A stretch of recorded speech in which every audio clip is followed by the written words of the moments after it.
Bonjour à tous, on acceptera ceux qui arrivent au fur et à mesure. Je regarde un petit peu les noms, donc il y en a qui viennent régulièrement à nos rendez-vous, donc vous nous connaissez déjà. Pour les autres, on va refaire un petit topo.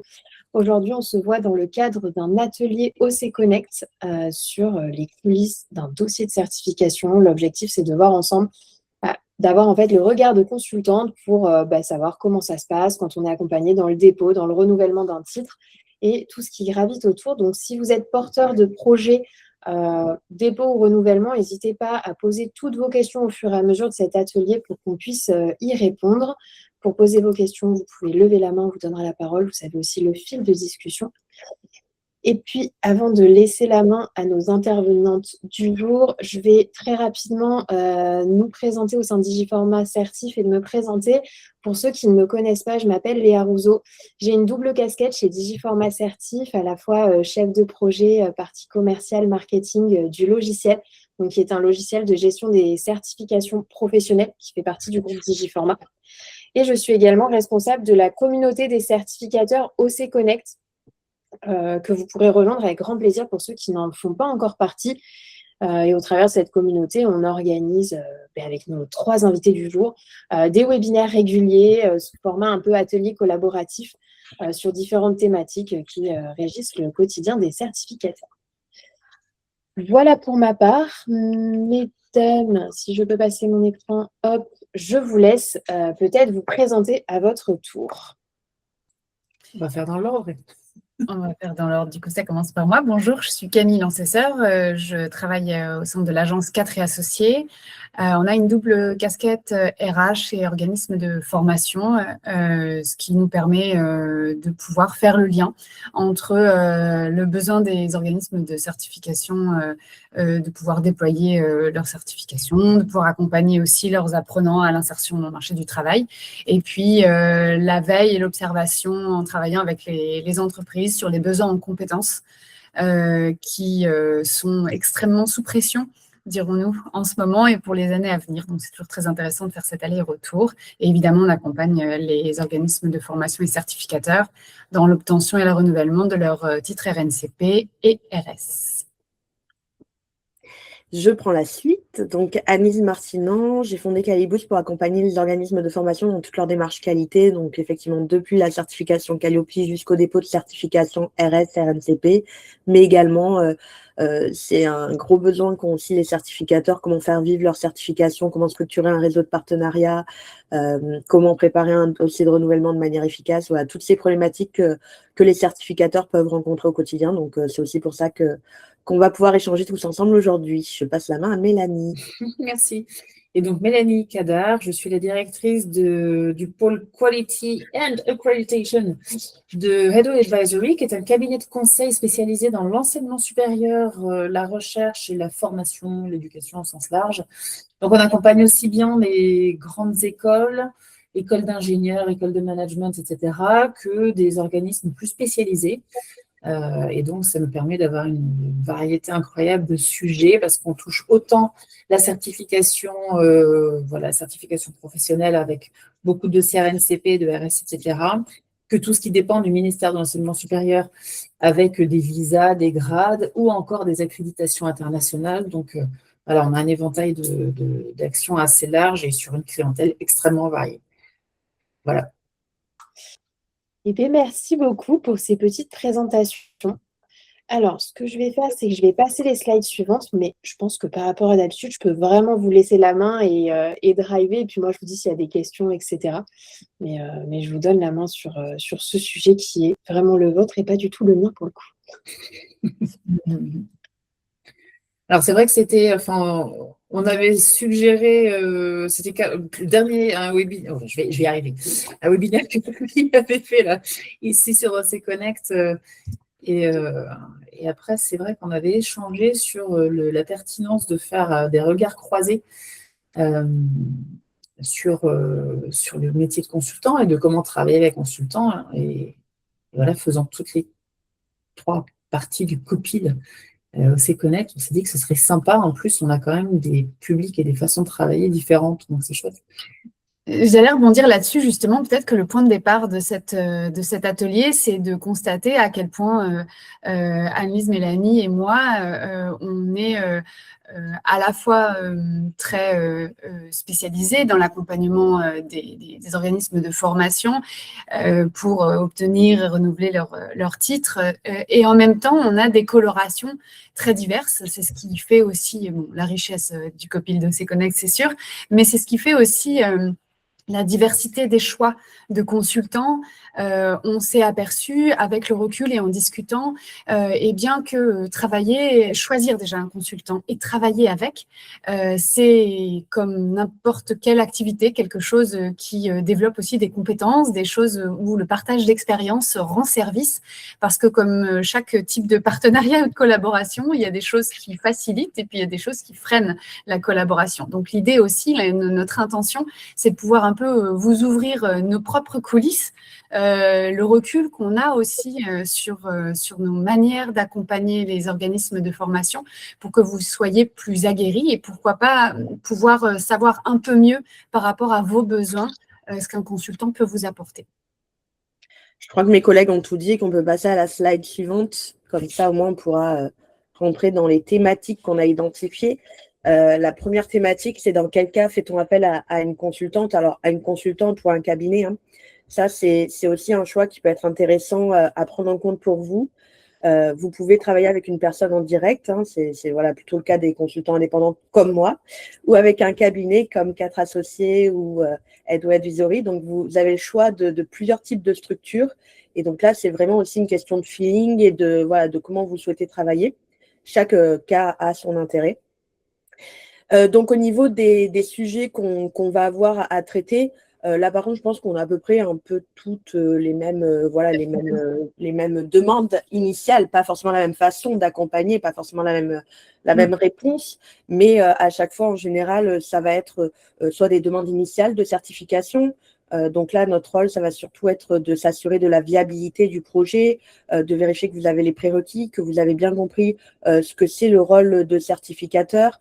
Donc là, on se positionne vraiment en amont pour accompagner dans la construction du projet et on sait tous que c'est un investissement aussi financier qui peut être important. Donc, l'idée, c'est surtout de ne pas vous faire dépenser d'argent si le projet n'est pas viable. Donc là, notre rôle, à ce moment-là, c'est vraiment de sécuriser vos ambitions et peut-être même de vous arrêter à temps. Moi, je sais que ça m'arrive très régulièrement aussi de faire renoncer des personnes, soit parce que quand je leur explique les responsabilités du rôle de certificateur, elles prennent conscience que ce n'est pas forcément ce qu'elles voulaient, qu'à la base, elles voulaient juste avoir le CPF. Donc là, je vais plutôt les réorienter sur un partenariat ou d'autres solutions qui sont plus adaptées à leurs ambitions. Donc voilà, là, on doit vraiment avoir un rôle d'écoute pour pouvoir sécuriser quand on est sur les amont du projet. Je ne sais pas si Camille ou Mélanie, tu veux prendre le relais sur ce que je dis. Hein. Le but, c'est quand même qu'on échange.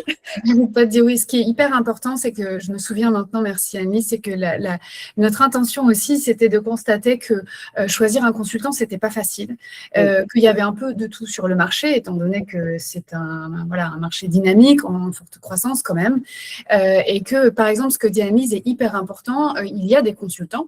Alors, l'idée de tout ce webinaire, ce n'est pas de taper sur ces consultants-là, mais c'est juste de vous donner aussi les écueils et les crashs qu'on peut aussi récupérer. Et dans ce que dit Annelise, il y a des consultants qui, on dit, travaillent en volume, c'est-à-dire qu'ils vont vous dire oui, parce que finalement, que vous réussissiez ou pas, c'est pas là-dessus leur modèle économique.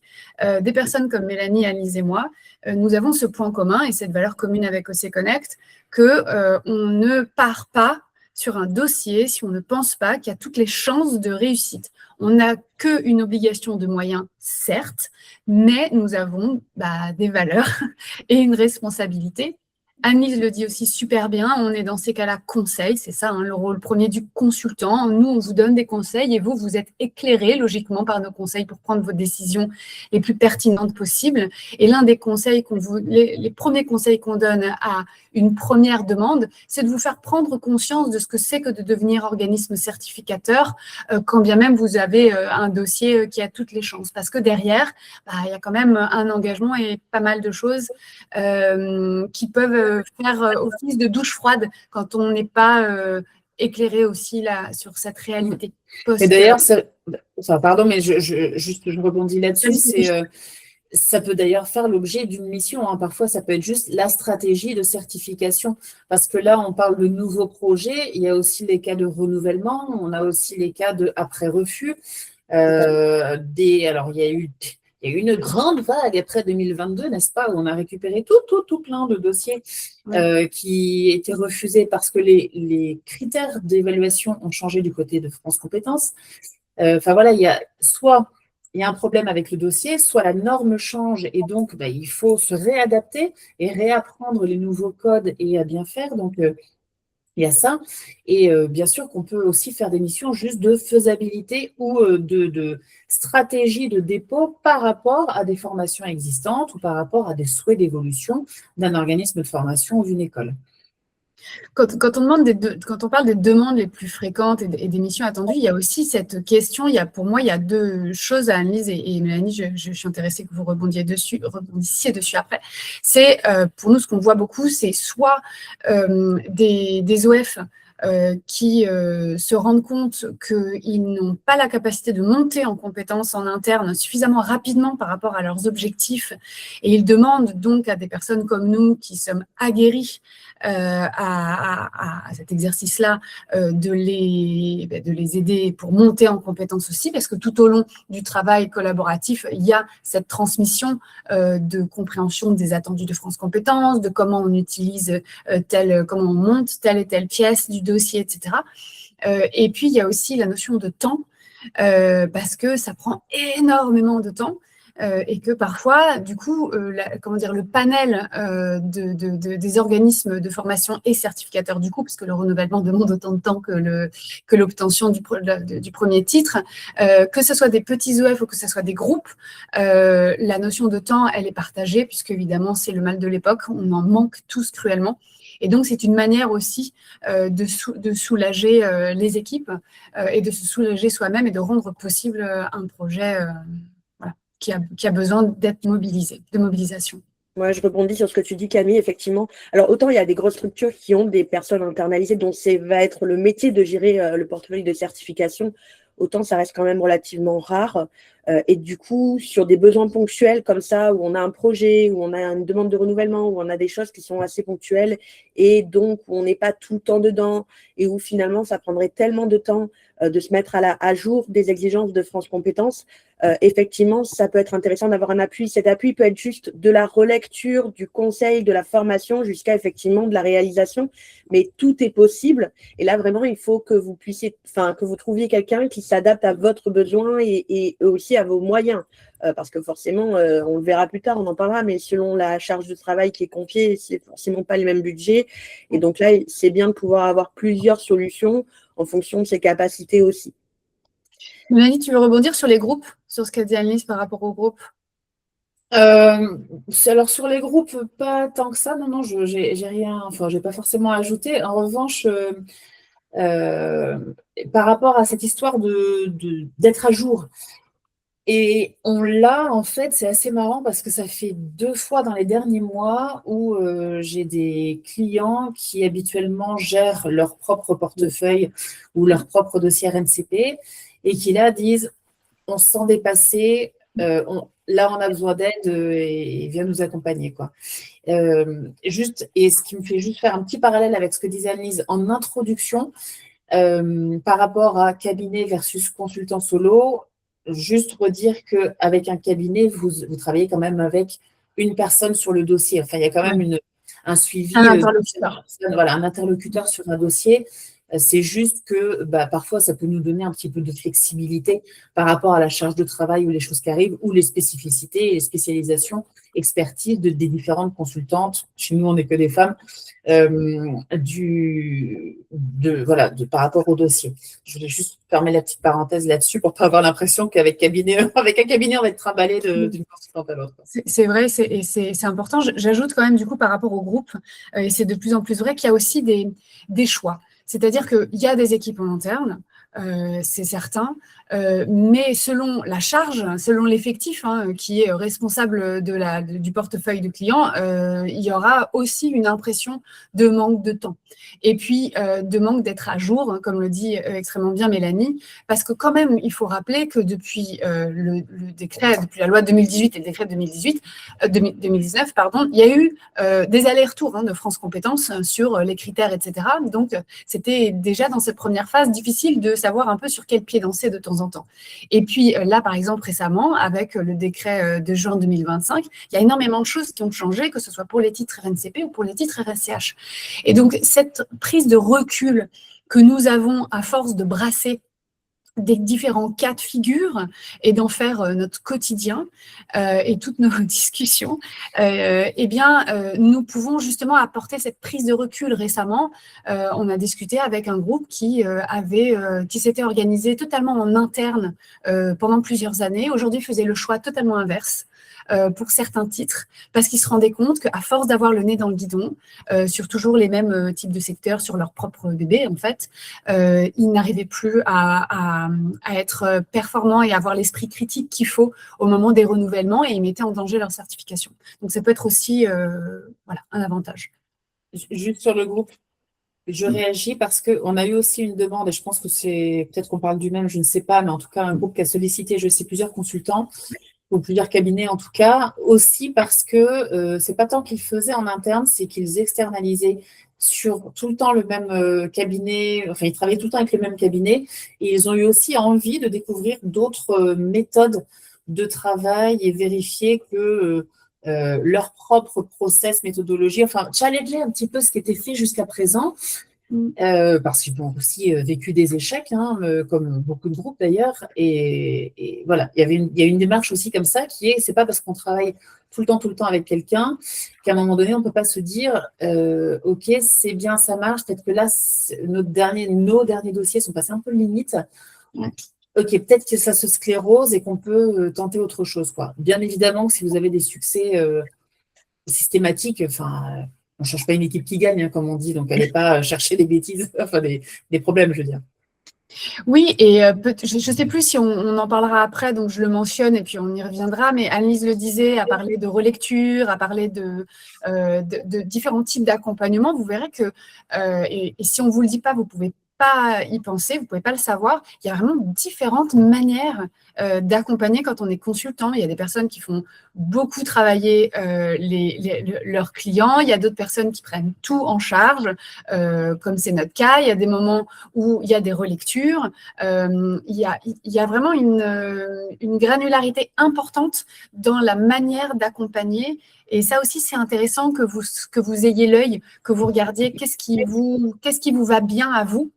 Et de challenger un petit peu le consultant ou les consultants que vous avez en face, parce que c'est important de s'y retrouver dans la méthodologie. C'est souvent des points de friction qui existent quand le cadre n'est pas bien exposé et qu'on découvre au fur et à mesure de la méthode qu'en fait, ça ne nous va pas. Et ça, c'est dommage parce que c'est ce qui fait qu'on a un effet d'accélération et de performance, ou au contraire, un effet un peu boulet, voire de découragement et de déception. Je vois Annelise qui opine du chef. Complètement. Non, mais tu fais la parfaite transition avec la slide d'après. Donc, j'ai demandé à Léa si elle peut basculer parce que voilà, moi aussi, je veux rebondir là-dessus.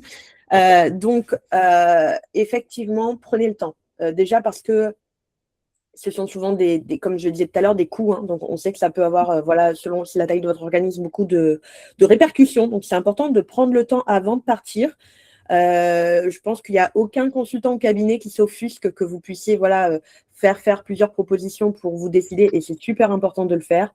J'ai récupéré, pas qu'une fois malheureusement, des personnes déçues par des accompagnements où en fait on leur a donné tout un tas de documents, on leur a dit complétez-les et puis moi je vais juste commenter, faire une relecture de ce que vous faites. Ça reste un métier un peu à part entière. Si nous on en fait nos activités au quotidien, finalement, c'est que c'est un métier à part entière et que ça nécessite quand même des compétences très techniques. Donc, c'est sûr que ce n'est pas avec un pack de documents que vous allez pouvoir, du jour au lendemain, si vous n'en avez jamais fait, produire un dossier de certification. Donc, moi, je récupère encore cette semaine une cliente très déçue là-dessus.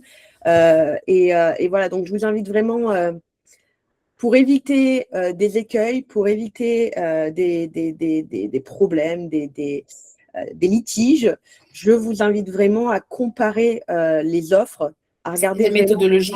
Voilà, les méthodologies. Ce que vous devrez faire, demandez-le de manière très claire. Qu'est-ce que moi, je devrais faire dans le cadre de l'accompagnement? Qu'est-ce que vous allez produire? Et que, après, attention, hein, tout est possible. Hein. Enfin, vraiment, chaque personne va vouloir faire certaines choses ou en déléguer d'autres. Donc, il y a autant d'accompagnement possible que de personnes. Je ne dis pas que ce que cette consultante a proposé est un mauvais accompagnement, mais ça ne correspondait pas aux besoins de cette personne que j'ai récupérée. Donc, vraiment, posez-vous, vous, qu'est-ce que moi, je veux faire? Qu'est-ce que je suis prêt à investir comme temps et au regard de ce qu'on propose en termes de rapport qualité-prix aussi et de production-prix. Voilà, posez-vous vraiment ces questions-là, c'est très important parce que sinon, effectivement, ça peut produire des situations litigieuses et des déceptions et c'est pas le but, quoi. Oui, je pense que le cadre, effectivement, est important. J'ajoute quand même si ce n'est pas prévu dans la slide, que l'expérience du consultant est importante aussi pour deux raisons.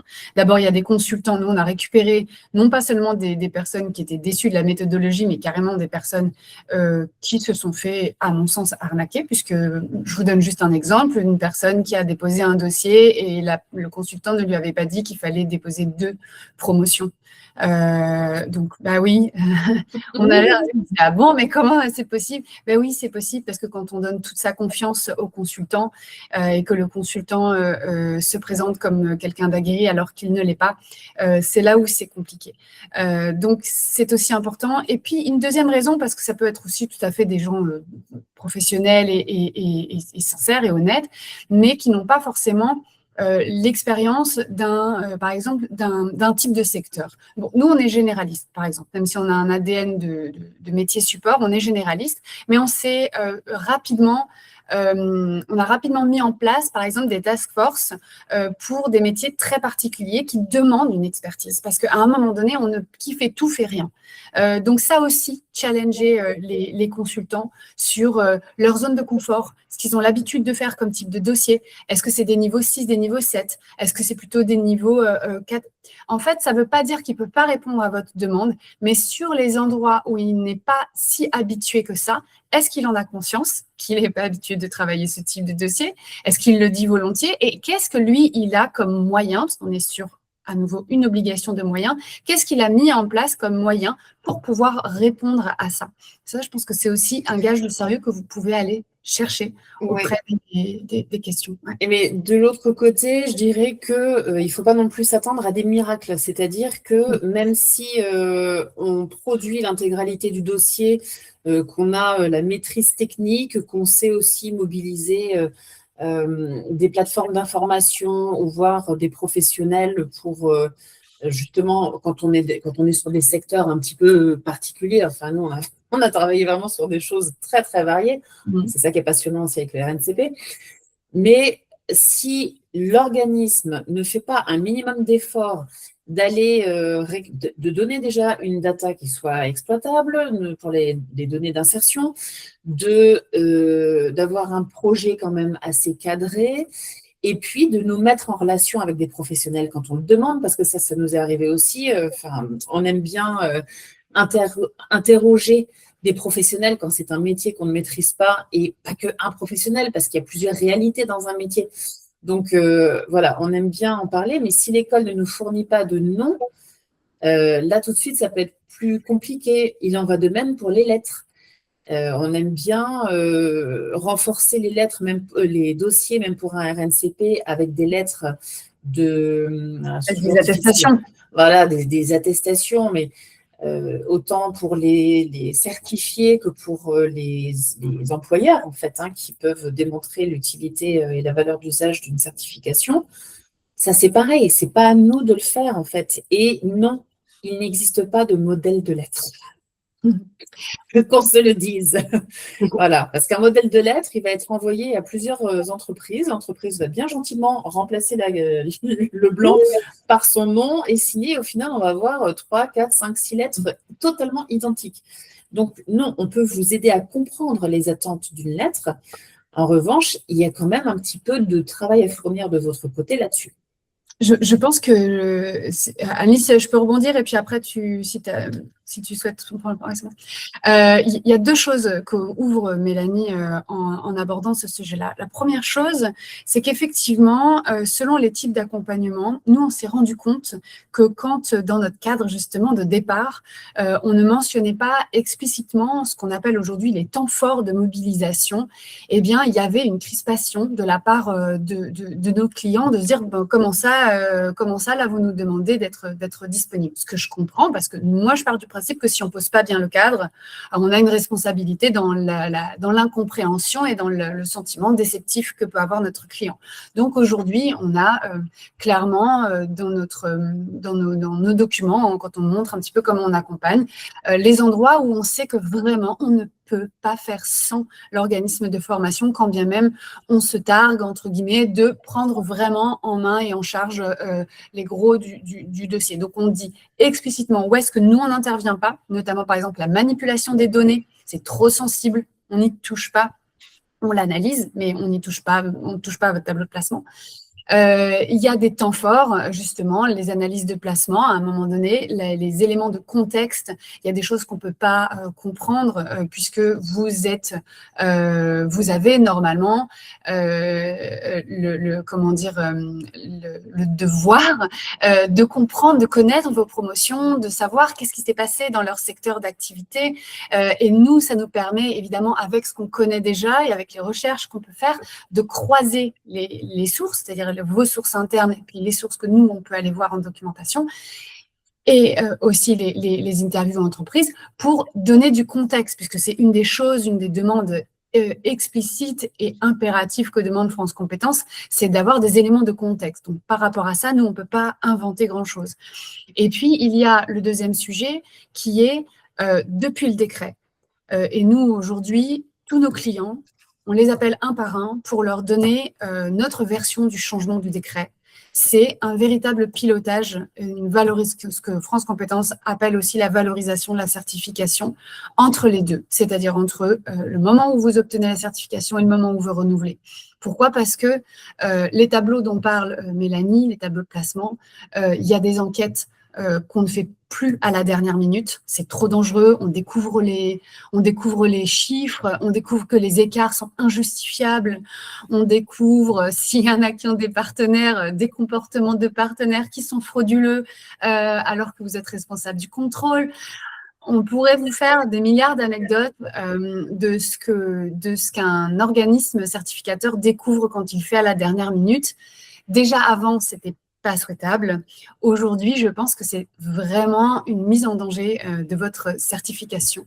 Et c'est en cela que nous avons besoin de la proactivité de l'organisme certificateur, pas seulement au moment où on va faire le dossier à des moments forts, comme je le disais, mais vraiment en amont et au long cours. Et je pense que tout à chacun, que ce soit Mélanie, Anne-Lise ou moi ou d'autres consultants sérieux, aujourd'hui, on pointe du doigt et on accompagne et on propose d'optimiser le pilotage de cette certification. Alice le disait aussi dans son introduction, que ce soit dans la gestion des réseaux de partenaires, mais dans la gestion de vos propres certifications. Pour que quand on arrive au moment du renouvellement, on n'est pas tout à faire. Il y a des choses qu'on ne peut plus constituer rapidement, comme les attestations d'entreprise, les conseils de perfectionnement, les enquêtes, etc., etc.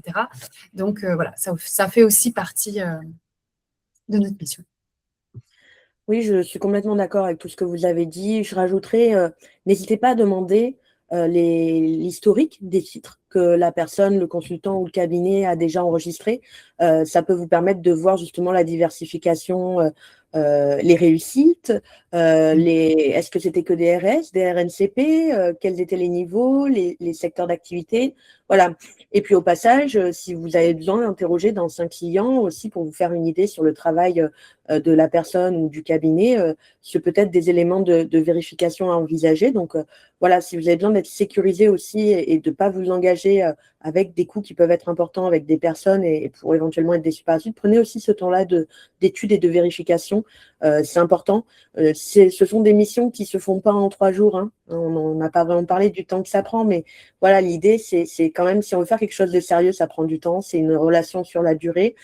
Donc, c'est quand même important de s'engager avec des personnes aussi où on a un feeling, où voilà, on sait qu'on n'est pas en train de se faire avoir, où on a confiance. Voilà, tout ça, c'est quand même super important.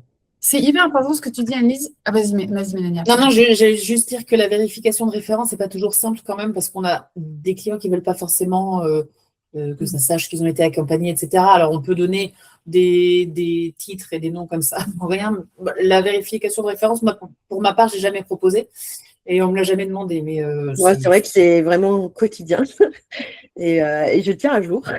D'accord, ok. Non, mais c'est intéressant, tu vois. Donc, non, moi je sais que je l'ai beaucoup. Après, c'est peut-être parce justement, j'ai pas le même profil, je suis consultante indépendante. Donc, pas la même culture. Voilà, ça fait partie des vérifications. Sur des plus petits organismes, peut-être qui sont plus volontaires. Oui, en tout cas, je sais que c'est une question qu'on me pose et pour laquelle voilà, je réponds très librement et ça aide aussi la personne des fois à se rassurer de dire que j'ai pu traiter des sujets similaires aux siens. Qui ont abouti, hein, et pas juste des brouillons. Voilà, ça peut aider, je sais. Et donc, il y en a qui peuvent ne pas oser demander, ben, vous pouvez toujours essayer. Puis vous voyez. Oui, surtout que ça dépend. Nous, pour le coup, je me trouve un peu entre vous. Il y a des personnes, il y a des clients qui ne souhaitent pas du tout communiquer là-dessus. Il y a des personnes où c'est OK. D'ailleurs, leurs logos sont sur notre site. Donc, vraiment, ça dépend. Il y avait deux petites choses sur lesquelles je voulais rebondir. La première, c'est que Annelise a hyper raison de souligner le fait que le choix d'un consultant, c'est un choix long terme, s'il est bon. Notamment parce que, mine de rien, exactement comme quand on recrute un salarié, à un moment donné, l'historique, c'est une vraie valeur ajoutée. Parce que, tout simplement, une fois quand on est en renouvellement d'un titre que nous-mêmes, on a déposé, en fait, on sait où est-ce qu'on en est, on sait les points forts, on sait les axes d'amélioration. Si aujourd'hui, de plus en plus, on a téléphoné à nos clients pour voir au fur et à mesure comment ils pilotent la certification, etc., on sait, en fait, tout simplement, on est déjà à jour. Hein. Donc, il y a l'inertie qui est propre au démarrage d'un dossier que vous payez en moins. Et puis, il y a la raison qu'aujourd'hui, depuis le nouveau décret de juin, l'historique de la certification est pris en compte par France Compétences. Donc, forcément, on ne peut pas faire sans, on doit avoir un réflexe de continuité entre les deux, au moment, en tout cas, dans le cas de renouvellement. Et ça aussi, si le consultant a dans l'esprit, il l'a même constitué, il est constitutif de l'historique du titre, c'est une vraie force à mon sens. L'autre chose qui n'a rien à voir, mais tout aussi important, c'est que demander aussi en cas d'échec. Parce qu'on a une obligation de moyens, il faut le dire et le redire, parce que c'est vrai que ce n'est pas toujours… en tout cas, quand on n'est pas habitué à travailler avec des consultants, on n'a pas forcément cette notion à l'esprit, et c'est important. On ne peut pas avoir une obligation de résultat, tout simplement parce que c'est France Compétences qui est détentrice de la décision. On n'y peut rien, nous. Et puis, il y a des moments où vraiment, on fait ce qu'on peut et on a des surprises, notamment dans la phase où les critères de France Compétences se cherchaient un peu. Et sur un dossier, d'un dossier à l'autre, je vous donne juste un exemple. Il y a un sujet politique à chaque fois, ça peut bloquer. Je vous donne un exemple très précis sur une même cohorte qui a été cédée. Il y a un OC qui ne l'a pas eu et un OF qui a eu pour 5 ans. Voilà. Donc, je vous donne alors, ça ne veut pas dire, là c'est très gros comme exemple, mais ça peut arriver. Et ce que ça signifie, c'est que ça justifie le fait que nous avons une obligation seulement de moyens. Néanmoins, nous avons notre part de responsabilité dans le fait de vous avoir dit go aussi, dans le fait d'avoir cadré, d'avoir accompagné, de vous avoir dit les choses au bon endroit, de vous avoir challengé au bon moment aussi. Donc, il y a, à mon sens, une question de qu'est-ce qui se passe en cas d'échec. Et je pense qu'il y a autant de réponses que de consultants.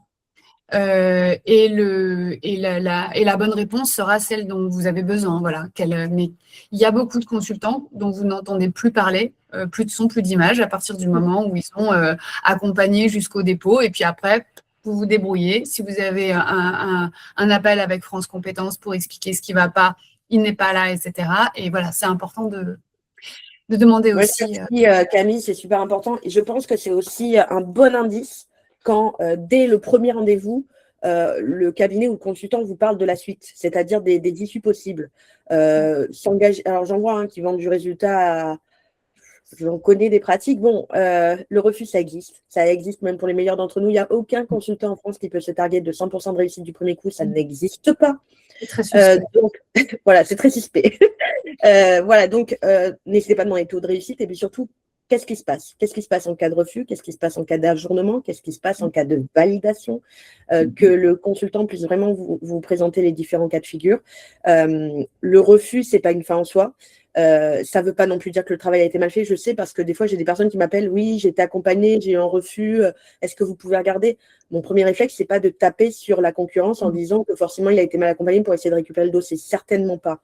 Le premier réflexe, c'est de regarder le courrier de refus, d'étudier les motifs qui sont évoqués, de voir avec lui s'il va être accompagné lors de l'entretien de refus, parce que c'est quand même capital. Aujourd'hui, il faut le savoir, il n'y a plus qu'un seul entretien par dépôt. Que vous soyez refusé derrière, vous n'aurez pas le droit à notre entretien. Donc, c'est capital de ne pas le louper, c'est capital de récupérer toutes les infos que vous pouvez pour être sûr de vous assurer derrière une validation. Donc, moi, je questionne la personne et quand le cabinet ou le consultant qui l'a accompagné est prêt à retravailler le dossier, à le redéposer, je l'encourage toujours à repartir avec la même personne. Elle connaît déjà le dossier, elle a vu, elle a compris peut-être les choses qui ne sont pas passées et elle va pouvoir redresser le tir. Ça ne veut pas dire forcément j'ai eu un refus, j'ai été mal accompagnée. Des fois, oui, ok, ça peut arriver. Mais des fois, c'est juste qu'il y a besoin d'ajuster, que France Compétences a ses propres interprétations, a ses propres volontés d'orientation. Et des fois, on est aussi tributaire de ça. Et il faut juste réaligner, retravailler un peu le dossier pour qu'il passe. Moi-même, ça m'arrive des refus. Et par contre, je peux me targuer d'un 100% de réussite de reprise suite à refus. Parce que quand on a compris ce qui a posé problème, quand on a pu échanger avec l'instructeur et qu'on peut juste retravailler les points sur lesquels ils veulent qu'on apporte une précision, qu'on apporte un nouvel angle, effectivement, en général, derrière, il n'y a pas de raison que le dossier ne passe pas. Par contre, si ça repasse sur une autre personne, le temps de comprendre le dossier, ce n'est pas forcément mon conseil, à moins qu'il y ait eu un problème avec la personne, le cabinet, que vous soyez Mauvais insatisfait. conseil. Voilà, et je rebondis sur ce que tu disais, Camille. Oui, la relation dans la durée, ça va vous apporter une force, mais vous n'êtes pas mariés non plus. Je veux dire, si à tout moment, ça se passe mal, vous pouvez aller voir ailleurs. C'est aussi l'avantage d'externaliser ces accompagnements, c'est de pouvoir, si à un moment donné, on n'est plus aligné, de se dire, OK, on n'est plus aligné, on s'arrête là. Et ce n'est pas grave. Le but, c'est surtout que si vous évoluez dans vos besoins ou si vous n'êtes pas content de l'accompagnement qui vous est proposé, il existe plein de solutions et plein d'accompagnements différents avec d'autres personnes qui sont tout aussi compétentes. Donc, ça, il ne faut pas avoir peur aussi de se dire, moi, ça ne passe pas, le feeling ne passe pas, ou j'aime pas les méthodes, j'aime pas le rythme, j'ai besoin de quelqu'un qui me réponde plus rapidement, j'ai besoin d'être plus conseillé sur d'autres choses et pas qu'on me donne une facture à chaque fois que j'ai une question. Voilà, il peut y avoir plein de choses qui font que vous n'êtes plus aligné, vous avez le droit d'aller consulter, voir ce qui se passe ailleurs, il n'y a pas de problème. Mais voilà, sur un refus, mon conseil, c'est quand vous êtes accompagné et que la personne ou le cabinet qui a monté le dossier est prêt à le reprendre, ça sera toujours d'essayer de continuer avec parce qu'il y a une maîtrise du dossier qui vous fera gagner du temps et qui permettra certainement d'augmenter vos chances de réussite sur un redépôt. Une réalité qui est importante quand même qu'il faut avoir à l'esprit, c'est que France Compétences, ce n'est pas une seule tête. C'est plusieurs instructeurs et chaque instructeur a sa liberté, entre guillemets, en tout cas sa marge de manœuvre d'interprétation. Et ils ont aussi leur manière. Il y en a qui vont être plus tatillons sur les formulations dans les référentiels d'activité, d'autres qui vont demander ceci, d'autres qui vont demander cela. Et alors ça, c'est un avantage de prendre un consultant, c'est que nous, on travaille avec plein de différents instructeurs. Donc, à un moment donné, on comprend d'abord, la ligne rouge, enfin le fil rouge qui les réunit tous, et puis les petites différences. Et ça aussi, c'est important. Et c'est aussi pour ça que quand tout d'un coup, parce qu'il y a aussi à un moment donné, alors je ne sais pas si c'est toujours le cas, mais il y a eu du turnover sur France Compétences, donc il y avait des nouveaux instructeurs. Et c'est des êtres humains, donc quand ils arrivent, ils ont aussi le moment de prise en main de leur poste. Il y avait des différences. Si on tombe sur quelqu'un qu'on ne connaît pas, qui vient d'arriver, ça aussi, ça peut être des choses qui expliquent qu'un dossier ne passe pas, si ce n'est pas le fait que le titre est dans un contexte politique de son secteur très important, qui fait qu'à la commission, ça bloque aussi. Ça aussi, ça existe. Donc, il y a tout un tas de raisons externes pour le refus. Pour rebondir sur des choses que vous avez dites toutes les deux, effectivement, on a beaucoup de gens qui viennent me voir parce qu'ils ont été refusés. Donc, on panique, on a fait tout seul, on a été refusé, voilà. Donc, cette diversité de lettres qu'on a, et c'est une chance, et c'est une vraie richesse qu'on a de pouvoir avoir plusieurs retours, plusieurs interprétations des critères, plusieurs retours suite à ces rendez-vous avec l'instructeur ou l'instructrice, ce qui nous donne une vision bien plus large que l'organisme lui-même, qui aura sa petite lettre, qui n'est pas toujours très compréhensible quand on la lit comme ça au premier abord, et qui aura eu juste son rendez-vous. Nous, on a entendu plein de rendez-vous, on a eu plein de lettres. Et donc, ça permet de comprendre les subtilités, parce qu'il y a des choses au début, on lit la lettre, alors les critères 1 et 3, voilà, qui reviennent très souvent. OK, l'insertion, mais oui, mais ça veut dire quoi dans mon cas? Ben, voilà, ça nous permet, nous, d'affiner, et donc on peut avoir un conseil beaucoup plus fin et une analyse plus fine de ces raisons de refus. Donc, quand on a des lettres de refus, ce n'est pas forcément que nos dossiers ont été refusés, c'est que les gens viennent un petit peu en panique. Et ça, c'était aussi le vent de 2022 dont je parlais. Et aussi dans les situations qui coincent et là où les organismes peuvent râler par rapport à leurs consultants ou au cabinet auquel ils ont fait appel, on a eu déjà des retours de « on devait tout faire ». C'est ce qui a été mentionné tout à l'heure, sur on nous a donné un pack de documents et ensuite c'est à nous débrouiller, ou alors, grosso modo, voilà, le consultant nous a dit il faut faire ci, il faut faire ça. Et nous, ce n'est pas ce à quoi on a payé. Donc, encore plus un pour bien cadrer ce qui est compris dans la prestation. Et à l'inverse, on a eu une école qui était venue vers nous. Alors, elle était encore engagée avec un cabinet, sauf que la politique de ce cabinet, c'était le redépôt jusqu'au succès. Ce qui peut être un petit peu enfermant. Voilà. Parce que premier refus, deuxième refus, troisième refus, et à un moment donné… C'est limité maintenant. Tu dis quoi? C'est limité maintenant avec. Oui, maintenant c'est limité. Donc, mais là, à l'époque, ce n'était pas limité. Et du coup, l'école n'en pouvait plus de ce cabinet, en fait. Mais en fait, tu es encore engagé avec. Donc aussi, voilà. Bon, maintenant, France Compétences l'a fait pour nous, hein, de limiter ça. Vas-y. Tu m'as fait penser à un truc en disant la panique, etc. Il y a un autre truc quand même que les consultants font. Alors, je spoil un peu la suite des slides, tant pis. Mais il y a quand même quelque chose. Nous, on voit, je dis toujours, derrière un métier, il y a un métier caché. Tous autant qu'on est. Bah, le métier caché de consultant, c'est coach. Alors bon, nous, il se trouve qu'on est coach professionnel à côté, donc c'est peut-être aussi le biais que je… Mais Mélanie et Annie, je suis quand même curieuse de savoir un peu ce que vous en pensez, parce que la gestion du stress, on en parle ou pas pour un dossier ou un redépôt? La charge mentale, on en parle sur tout ce à quoi il faut penser, etc. Il y a des moments où on a croisé plein de façons. La gestion du temps n'est pas du tout la même selon les personnes. Il y a des personnes qui veulent déposer en 2 mois toute blinde, etc. Alors qu'on sait qu'il faut du recul, de la respiration pour pouvoir bien travailler, parce que faire les pompiers et être dans l'urgence, c'est une catastrophe. Donc, être capable, nous, en tout cas, on a appris plein de fois, et on remercie du coup ceux qui nous ont challengés là-dessus, d'être capable de dire non, stop là, on va dans le mur si on fait comme ça. Ou de dire, OK, respirez, on va faire comme ça, on va se prendre à une réunion, vous ne comprenez pas, on va vous expliquer, on va trancher, on va avancer. Il y a vraiment toute cette partie-là d'accompagnement. Et on est tous comme ça. Nous, les premiers, parce que nous aussi, on a des consultants, notamment, je sais pas moi, en marketing digital ou des choses comme ça, on est les premiers à avoir les mêmes réactions que nos clients. Tout d'un coup, à être perdu, tout d'un coup, à demander l'impossible. Ça, c'est très client, hein. Quand on est tous clients, on demande l'impossible, on demande des choses, on nie une partie de la réalité ou tout simplement, on ne la connaît pas. Et le consultant est là pour dire, non, c'est pas comme ça que ça va se passer, mais je vais vous proposer quelque chose. Donc ça aussi, c'est quelque chose que vous êtes censé recevoir de votre consultant, quand vous l'avez bien choisi en tout cas, à mon sens. On peut peut-être passer à la slide d'après. Et pendant que ça passe, parce que ça va être très… On faisait le travail invisible, j'ai fait juste pour revenir un peu en recherche ce que je disais sur la responsabilité du client, du coup, sur l'OF, c'est aussi d'avancer. Parce que là, on a récemment déposé un dossier qui a été engagé il y a plus d'1 an sur quelque chose qui était court à la base.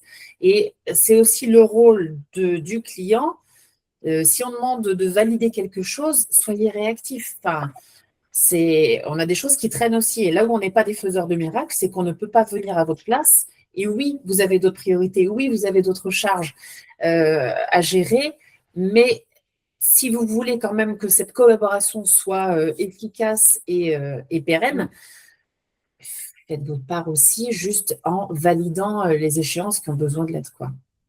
Ouais, Mélanie, c'est très juste ce que tu dis et c'est d'autant plus vrai en ce moment. Nous, on met un warning énorme en ce moment auprès de nos clients et c'est d'ailleurs pour ça qu'on a monté cette entre guillemets offre additionnelle d'optimisation du pilotage de la certification avant le renouvellement parce que depuis le décret, on se prend 2 mois dans la vue parce qu'il y a de nouvelles pièces dans le dossier ou parce que des choses qui étaient obligatoires mais que tout le monde ignorait, comme le conseil de perfectionnement, mais je ne l'ai pas dit évidemment, eh bien, il y a des choses maintenant qu'il va falloir rattraper alors même que ce n'est pas vraiment rattrapable. Donc, il y a vraiment 2 mois, nous, qu'on prend en retard, on le note. Et un truc par rapport à ce que disait Mélanie, et merci de le dire comme ça, Mélanie, parce que c'est courageux de dire, bon, maintenant, de dire aussi un peu ce qui pourrait ne pas aller, c'est que, tout simplement, on est des êtres humains avec des capacités cognitives comme tout le monde. Donc, ça produit 2 choses, le fait de mettre du temps à être réactif et à laisser traîner dans le temps.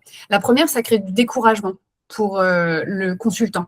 À un moment donné, avoir un dossier qui traîne depuis 6-7 mois, on n'en peut plus, en fait. Vraiment, à chaque fois, c'est un effort de se dire combien de temps on va le mettre.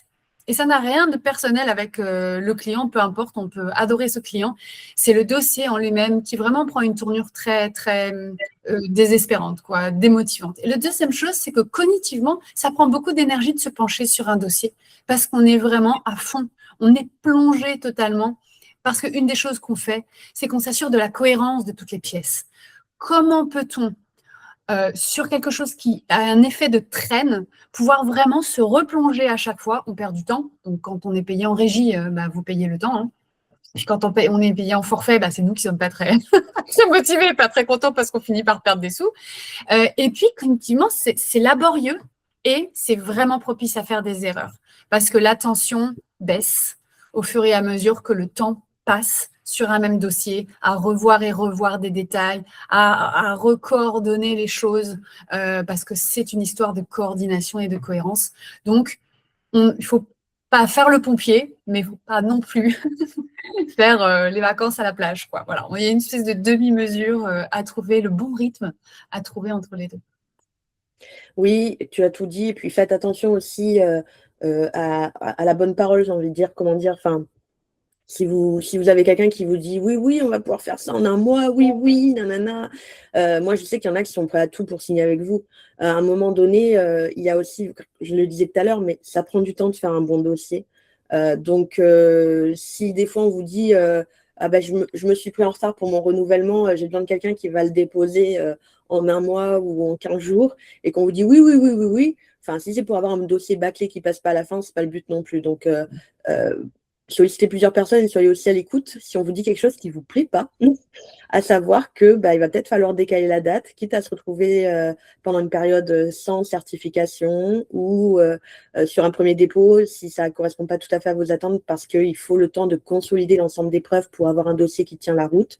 Voilà, comme le disait Mélanie, on n'est pas des faiseurs de miracles, donc des fois malheureusement on fait avec ce qu'on a, et il vaut mieux quelqu'un qui vous dira aussi les choses de manière sincère et qui prendra le temps de constituer un dossier qui soit qualitatif, plutôt que d'aller vite, vous dire oui, tout est possible, et finalement qu'à la fin, vous aboutissiez juste à un refus et une perte d'argent. Voilà, ce n'est pas non plus le but.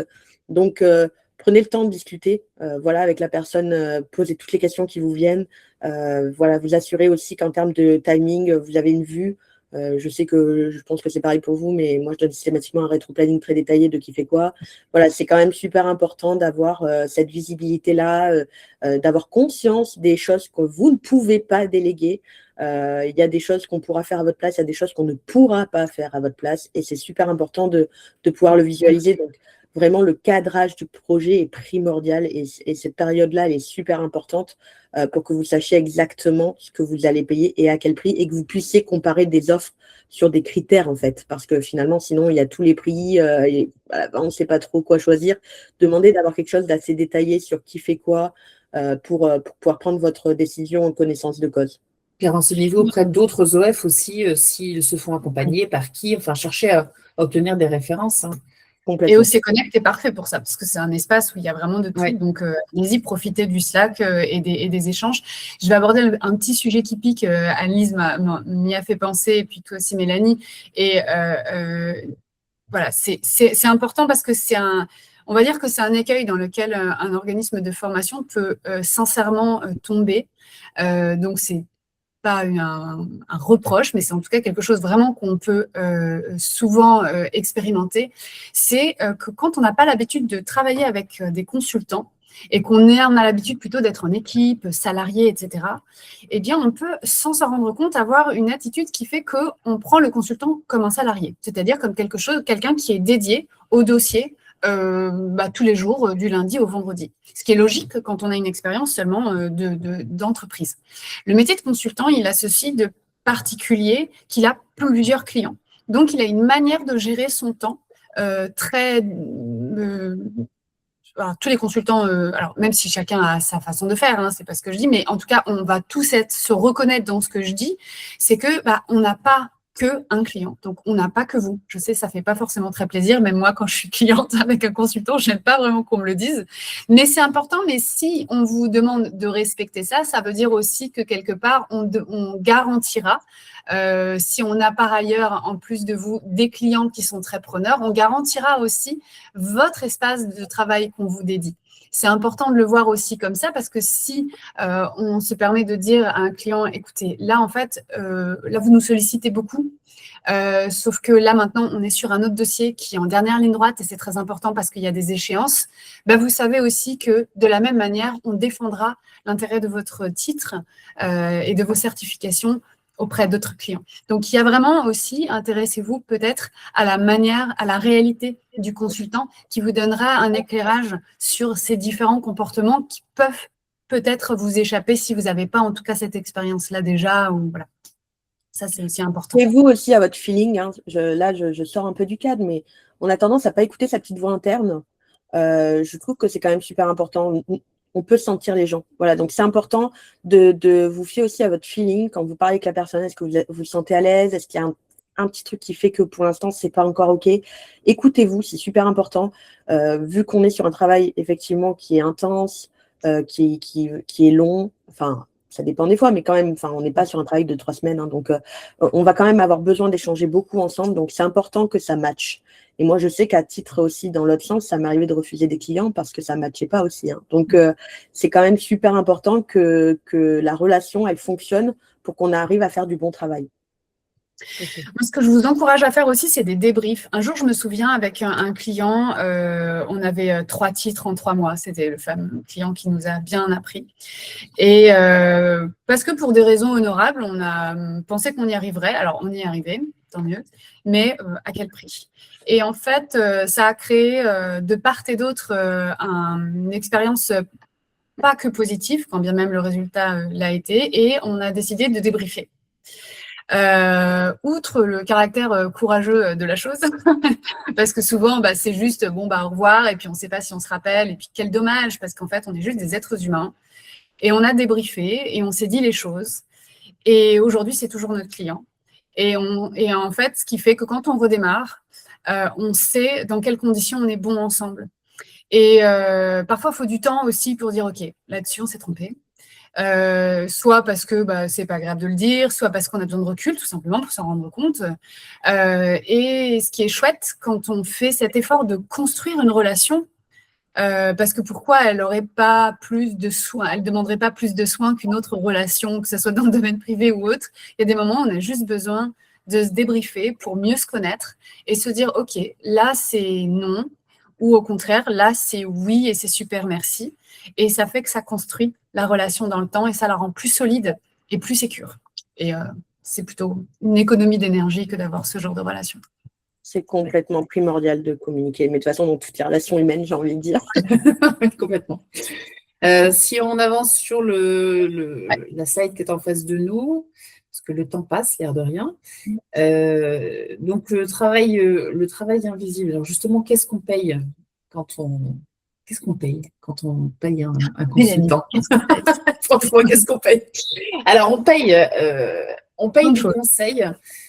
Comme on le disait tout à l'heure, il y a déjà des choses qu'on a abordées, hein, bien évidemment, notamment sur les moments clés du dossier, etc. Mais quand on paye un consultant, on paye un consultant qui conseille, qui produit, un petit côté psy parfois, hein, selon certains clients. On a aussi ceux-là qui sont tellement dans leur mal-être que bon, on a aussi cette relation humaine et cette communication qui est parfois totalement hors pro, hors sujet. Enfin, on a créé de très belles relations de très belles relations personnelles avec certains clients.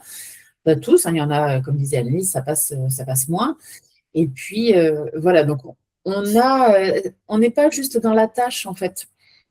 Et on apporte aussi une compréhension de ce qu'on fait. Parce qu'il y a des personnes qui sont totalement néophytes dans l'art de la certification, donc on leur explique les choses, il y a une espèce de transmission quand même de compétences. Et puis, il y a aussi, au-delà, il y a des personnes qui connaissent, mais qui ne sont pas à jour, donc on apporte ça aussi, les nouvelles compréhensions sur des changements de standards, de critères, de normes, etc. Et c'est important qu'on ne soit pas juste dans on vient, on fait le job, on part. Et il y a vraiment tout cet autour qui est, on vous aide aussi à comprendre ce qu'on fait, pourquoi on le fait. Le pourquoi est quand même très important. Pourquoi on le fait et pourquoi on ne peut pas le faire. Et justement, là, on retouche des sujets qu'on a évoqués plus tôt, le dossier en un mois, pourquoi ce n'est pas possible. On l'explique bien évidemment. Pourquoi votre projet de certification, là, tel que vous le voulez, n'est pas possible. Et on a beaucoup d'organismes. Alors nous, en plus, on a énormément de clients écoles du supérieur, donc qui n'ont pas une mentalité certification professionnelle et donc qui n'ont pas une mentalité d'ingénierie pédagogique qui correspond à de l'ingénierie de certification. Et alors là, il y a un grand gap parce qu'on a des personnes qui arrivent en disant « Moi, j'ai cette formation, je veux l'enregistrer au RNCP. » Alors, ce n'est pas tout à fait comme ça que ça se passe. Et là, on aide à comprendre le pourquoi. Donc, parfois, on est un peu face à des murs aussi parce qu'il y a des formations qui sont instaurées depuis des années et qui fonctionnent. Et il y a le responsable de la formation qui est très engagé dans sa formation et qui n'a pas forcément envie d'entendre qu'il faut la reconstruire plus par rapport à des blocs et éviter des choses qui ne soient pas déposables et qu'on ne modifie pas une certification par rapport à la formation. Donc, et voilà, c'est tout à fait ce genre de choses qu'on va expliquer. On est obligé de faire de la pédagogie énormément autour de notre métier et encore une fois du pourquoi. Pourquoi oui, pourquoi non. Et on conseille le comment on peut faire mieux en fait, ou différemment pour que ça passe. Je pense que ce qu'il faut, je vais un tout petit peu paraphraser Mélanie en espérant quand même y apporter quelque chose de plus, de complémentaire, c'est il faut vraiment prendre conscience, je pense que ceux qui ont passé ce pas, et puis d'autres aussi qui sont en interne et ils ont pu le voir, France Compétences demande un changement de posture radical depuis 2019. Ça continue à donner sa petite claque, notamment depuis le décret.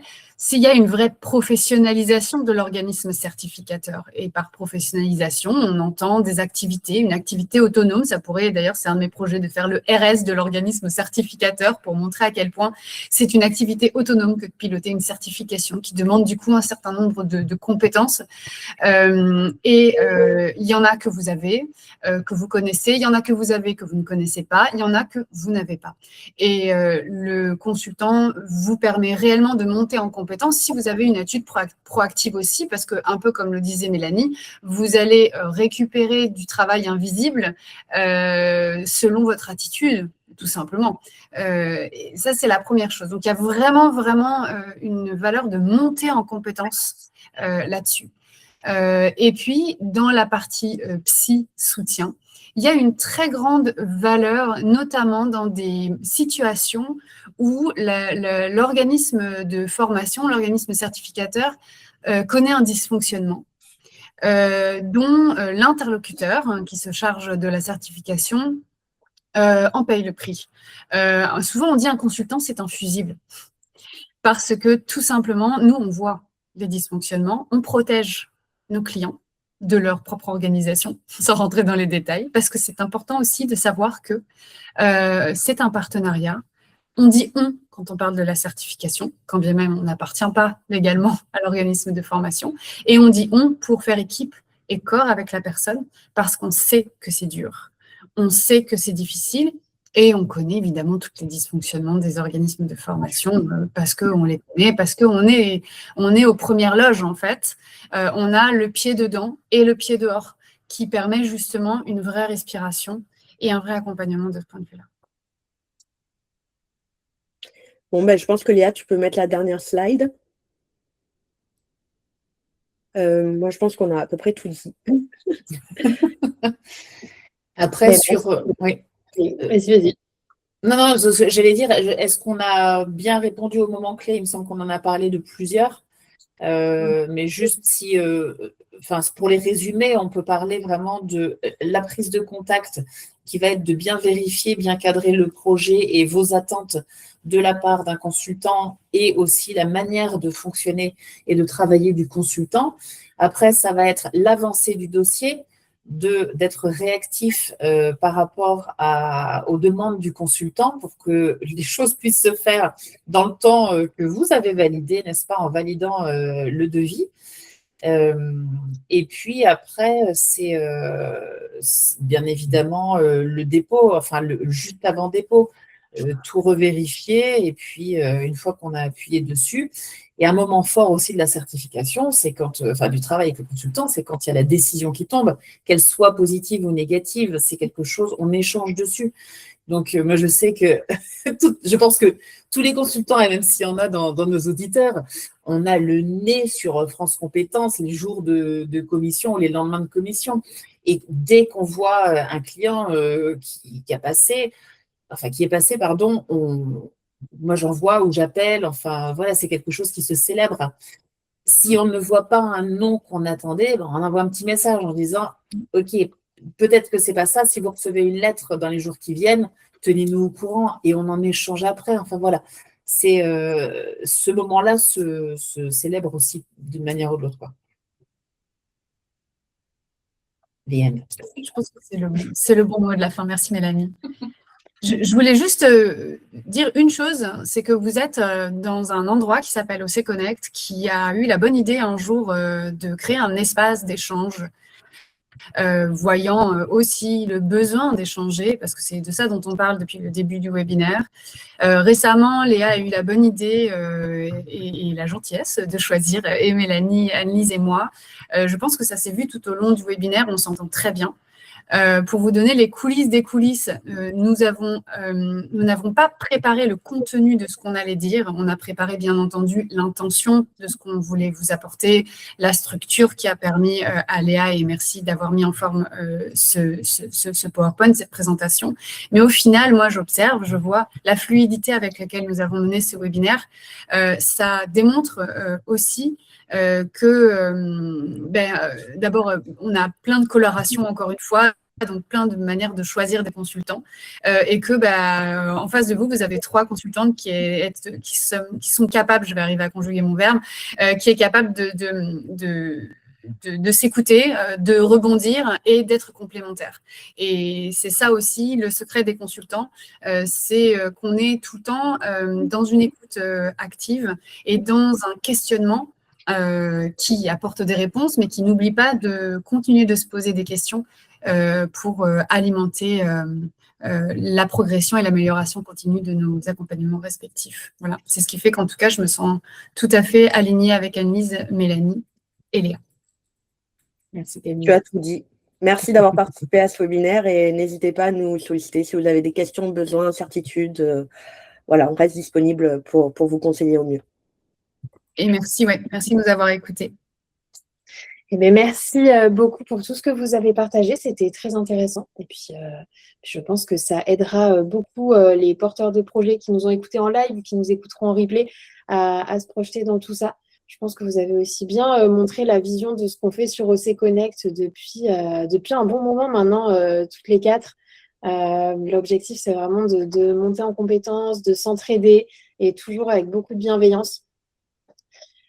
J'ai repartagé les contacts de Camille, Annelise et Mélanie directement dans le fil de discussion. Si vous voulez leurs coordonnées au-delà de la slide, vous pouvez les copier-coller. N'hésitez pas à les contacter si vous avez besoin d'aide. Et puis de toute façon, on se retrouve sur le Slack d'OC Connect dès que vous en avez besoin.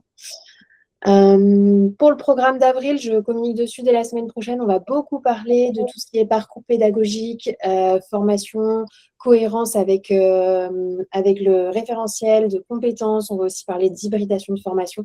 Donc, restez connectés. Je vous partage tout ça la semaine prochaine. Merci Léa. Merci à tous. Je vous souhaite un bon appétit et puis à très bientôt. À bientôt.